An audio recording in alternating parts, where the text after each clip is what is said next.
नमस्कार दोस्तों। आज हम कंटिन्यू करेंगे हमारा चैप्टर जिसका नाम था नियंत्रण एंड समन्वय। तो यहाँ पर आज हम इसका दूसरा भाग देखने वाले हैं जहाँ पर हम बात करेंगे जंतु तंत्रिका तंत्र के बारे में। अब जैसा कि हम जानते हैं जंतु में जो समन्वय होता है वो दो तरह से होता है। एक तो होता है हार्मोनल और दूसरा होता है तंत्रिका तंत्र की मदद से। तो हार्मोनल वाले को हम पढ़ेंगे बाद में प्लांट वाले के साथ। वहीं पे अभी शुरुआत करते हैं हम जंतु तंत्रिका तंत्र से कि आखिर यहाँ पर तंत्रिका तंत्र किस तरह से काम करता है। तो जंतुओं में जो ये नियंत्रण और समन्वय का काम होता है वो तंत्रिका तथा पेशी ऊतकों द्वारा किया जाता है। अब इससे पहले कि हम ये जानें कि तंत्रिका तंत्र में कौन कौन से ऑर्गन आते हैं और वो किस तरह से काम करते हैं, चलिए एक उदाहरण लेते हैं जहाँ पर हम ये देखेंगे कि आखिर जो ये तंत्रिका तंत्र है वो काम कैसे करता है। इसके लिए हम उदाहरण लेंगे गरम केतली का। अब कई बार क्या होता है कि जब हम खाना खाने जा रहे होते हैं या बना रहे होते हैं तो हम गलती से कभी ना कभी किसी गर्म चीज़ को टच कर लेते हैं। अब उस समय क्या होता है, क्या आप उसे टच करके उसके बाद सोचते हैं कि आपको वहाँ से हाथ हटाना है या नहीं हटाना? ऑब्वियसली नहीं। आप जैसे ही किसी गर्म चीज़ को टच करते हैं आप वैसे ही फट से वहाँ से हाथ हटा लेते हैं। ऐसा क्यों हो पाता है, चलिए इसे समझते हैं।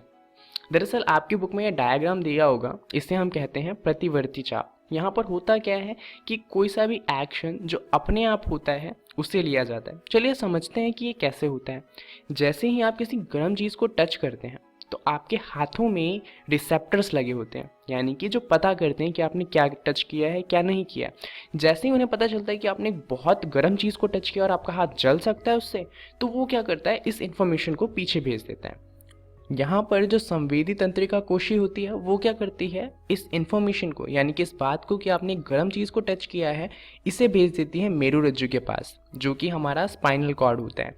यानी कि जो हमारे पीछे आपने देखा है रीढ़ की हड्डी, उसके अंदर एक पतली सी कोशिका होती है जो इस इन्फॉर्मेशन को अपने पास लेती है और उसके बाद वो देखती है कि आपने इससे गर्म चीज़ को टच किया है और आपको हाथ हटा लेना चाहिए। तो ये इस इन्फॉर्मेशन को भेजती है हमारे मस्तिष्क के पास। उसके बाद वो क्या करती है, ये इन्फॉर्मेशन मसल्स को भेजती है, यानी कि जो हमारे भुजा में पेशियां हैं उनके पास ये इन्फॉर्मेशन भेजती है कि हाथ ने किसी गर्म चीज़ को टच किया है और हाथ को हटाना है, तो अपने आप को सिकोड़ लो। और हाथ क्या करता है, हाथ की जो मसल होती है वो अपने आप ही सिकुड़ती है और आपका हाथ जल्दी से पीछे हट जाता है।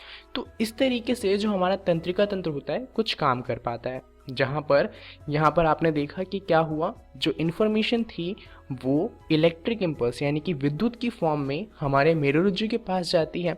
वो इस इन्फॉर्मेशन को दिमाग के पास पहुँचाता है और दिमाग फिर बताता है कि करना क्या है, और वो जो चीज़ बताता है उसे भेजा जाता है हमारे पेशियों के पास और फिर पेशियाँ वो काम कर देती हैं।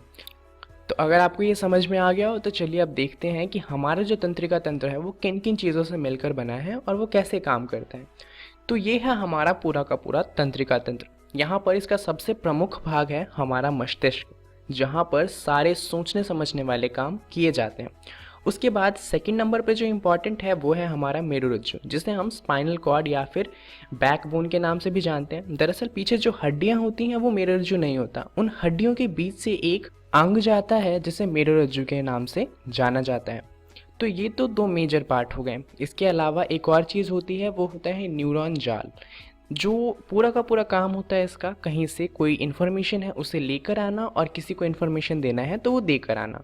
तो जिस तरीके से हमारे कोशिकाओं के पास रक्त पहुंचाने के लिए हमारे पास नसें होती हैं, वैसे ही ये जो इलेक्ट्रिक इम्पल्स से इन्फॉर्मेशन आती जाती है वो होता है न्यूरॉन के जाल की मदद से। अब ये जो हमारा तंत्रिका तंत्र है इसे हमने दो भागों में बांटा हुआ है। एक तो है हमारा केंद्रीय तंत्रिका तंत्र और एक है परिधीय तंत्रिका तंत्र। केंद्रीय तंत्रिका तंत्र जो होता है वो मेजर कामों को देखता है, जहाँ पर जितने भी इम्पॉर्टेंट काम होते हैं वो सब ये कंट्रोल करता है।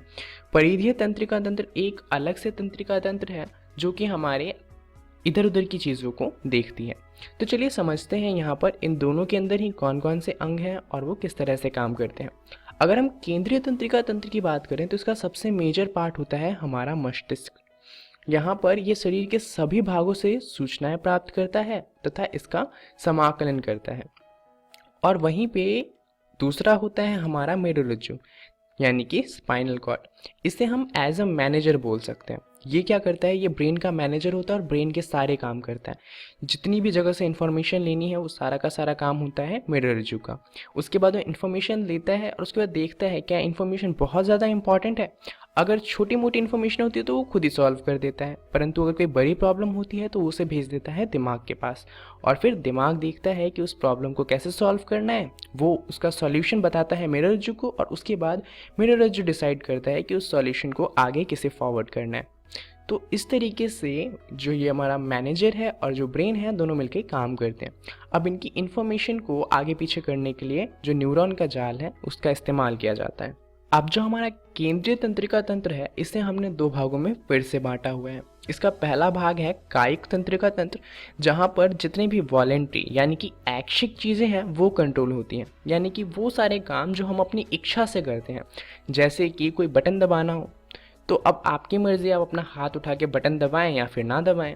चलना हो गया तो आप खुद से चलें या ना चलें, ये सब आपके ऊपर है। तो ऐसी जो चीज़ें होती हैं वो आती हैं कायिका तंत्रिका तंत्र के अंदर। वहीं पे दूसरा तंत्रिका तंत्र होता है आत्मक तंत्रिका तंत्र। यहाँ पर वो सारी चीज़ें होती हैं जिसे हम इनवॉलेंट्री कह सकते हैं या अनैच्छिक कह सकते हैं, जो अपने आप होती हैं, जैसे कि दिल का धड़कना या फिर डाइजेशन का होना यानी कि पाचन। अब जब भी आप खाना खाते हैं तो उसके बाद आप बैठकर खाना पचाते थोड़ी हैं, वो खाना अपने आप पच जाता है। उसी तरीके से जो धड़कनें हैं वो अपने आप धड़कती रहती हैं। आप सांस लेते हैं, आपको उल्टी होती है तो वो भी अपने आप ही होती है, आपका उसके ऊपर कंट्रोल नहीं होता। तो ये जितनी भी चीज़ें हैं जो इनवॉलेंट्री होती हैं, जिन पे आपका कंट्रोल नहीं होता, वो आती है आत्मगत तंत्रिका तंत्र के अंदर। अब आप ज़रूर सोच रहे हों कि हमें ये दो अलग अलग तरह की चीज़ों की क्यों ज़रूरत है। एक जो हमारी ऐच्छिक है जिसे हम खुद कंट्रोल करते हैं, और एक अपने आप कंट्रोल होती है। दोनों में से कोई एक तरीके की चीज़ होनी चाहिए थी।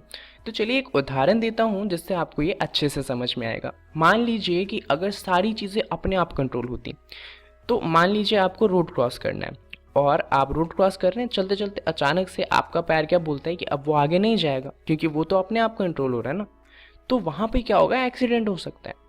तो यहाँ पर आपके पैर का कंट्रोल आपके पास होना बहुत ज़्यादा ज़रूरी हो जाता है। तो हो सकता है आप ये सोचें कि सारे के सारे कंट्रोल हमारे पास होने चाहिए। तो जैसे यहाँ पर धड़कन है, दिल की जो धड़कन होती हैं वो हम कंट्रोल नहीं करते। अब मान लीजिए एक सेकंड के लिए कि आपको कंट्रोल करना होता है और आप करना भूल जाते हैं, तो उससे बहुत ज़्यादा दिक्कत हो सकती थी। इसलिए कुछ चीज़ें हैं जिन्हें हम कंट्रोल कर सकते हैं और कुछ चीज़ें हैं जिन्हें हम कंट्रोल नहीं कर सकते। चलिए अब समझते हैं कि आत्मगत तंत्रिका तंत्र को कितने भागों में बांटा गया। दरअसल इसे हमने फिर से दो भागों में बांटा है। पहला है अनुकंपी तंत्रिका तंत्र और दूसरा है परानुकंपी तंत्रिका तंत्र। इन दोनों के लिए ही इंग्लिश की कुछ लाइन फेमस है। अनुकंपी तंत्रिका तंत्र के लिए हम यूज करते हैं फाइट एंड फ्लाइट सिस्टम, वहीं पर परानुकंपी के लिए इस्तेमाल होता है रेस्ट एंड डाइजेस्ट सिस्टम। अब चलिए इनको समझते हैं कि इनका क्या मतलब है। फाइट का मतलब होता है लड़ना, और यहाँ पर फ्लाइट का मतलब है भाग जाना या वहाँ से चले जाना। तो यहाँ पर देखा जाए तो अनुकंपी तंत्रिका तंत्र को ये बताया गया है कि या तो ये लड़ेगा या फिर भाग जाएगा। तो इसका उदाहरण देखते हैं। मान लीजिए आप रास्ते पर चल रहे हैं और अचानक से कुत्ता आपके ऊपर भौंकने लग जाता है, तो आप क्या करेंगे, या तो आप उसे डराने की कोशिश करेंगे, आप वहाँ से भाग जाएंगे। दोनों ही केस में क्या होगा कि आपकी जो दिल की धड़कन है वो बहुत ज़्यादा तेज़ हो जाएगी, आपके पास बहुत ज़्यादा एनर्जी आ जाएगी। ये क्यों होता है, क्योंकि ये जो अनुकंपित तंत्रिका तंत्र होता है वो ऊर्जा खर्च करने के लिए शरीर को उत्तेजित करता है।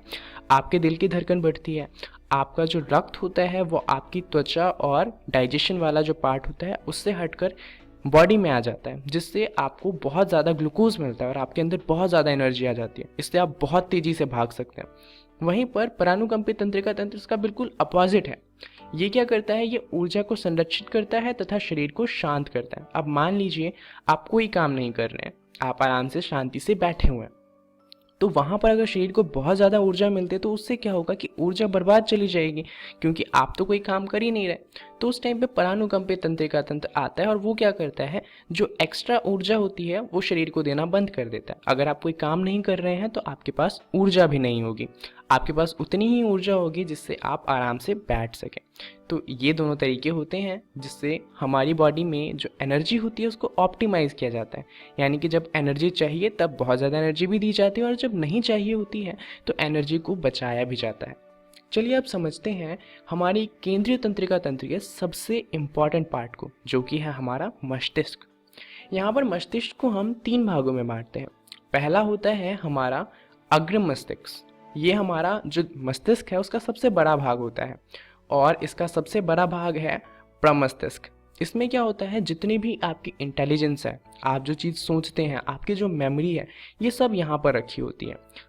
वहीं पर आपके पास जो 5 सेंसेस हैं, जैसे कि आप कुछ देख सकते हैं, किसी चीज़ को सूंघ सकते हैं, ये सारी चीज़ें जो होती हैं ये भी यहीं पर स्टोर होती हैं। उसके बाद दूसरा आता है हमारा मध्य मस्तिष्क।